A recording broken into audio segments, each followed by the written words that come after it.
వారు పూనుకున్నటువంటి విషయాలను చూస్తూ ఉంటే, మరి వారు ఇచ్చినటువంటి సందేశాలకు చూస్తూ ఉంటే మరి మనకి నరాలు ఉప్పొంగిపోతూ ఉంటాయి. నిజంగా మరి ఇటువంటి సమాజంలో ఇటువంటి వ్యక్తులు కూడా ఉన్నారా అనేటువంటి విషయం మనకు అర్థమవుతూ ఉంటుంది. తర్వాత ఇంకొక విషయం ఏంటంటే, మహాభారతం చదువుతూ ఉంటేనట ఎవరు ఏ దృష్టితో చూస్తే ఆ దృష్టితో అనిపిస్తూ ఉంటుందట. ఒక ధర్మవేత్త చూస్తూ ఉంటే అది ఒక న్యాయశాస్త్రం లాగా, ఒక ఆధ్యాత్మికుడు చూస్తూ ఉంటే అది ఒక వేదాంతం లాగా, ఒక వైద్యుడు చూస్తూ ఉంటే అది ఒక వైద్య శాస్త్రం లాగా అనిపిస్తూ ఉంటుందట. మరి వారిని చూస్తూ ఉంటే అన్ని కోణాలు కనిపిస్తూ ఉన్నాయి ఇక్కడ వారిలో, ఏ రంగంలోనైనా కానీ. ఎందుకంటే ఇంతకుముందు మనమైతే పుస్తకాల్లో చదువుకోవటమే స్వామి వివేకానంద గురించి.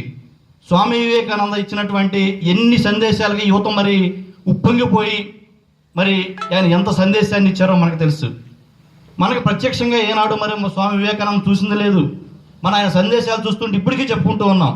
మరి అటువంటి అభినవ వివేకానందులే శ్రీ జేడి లక్ష్మీనారాయణ గారు.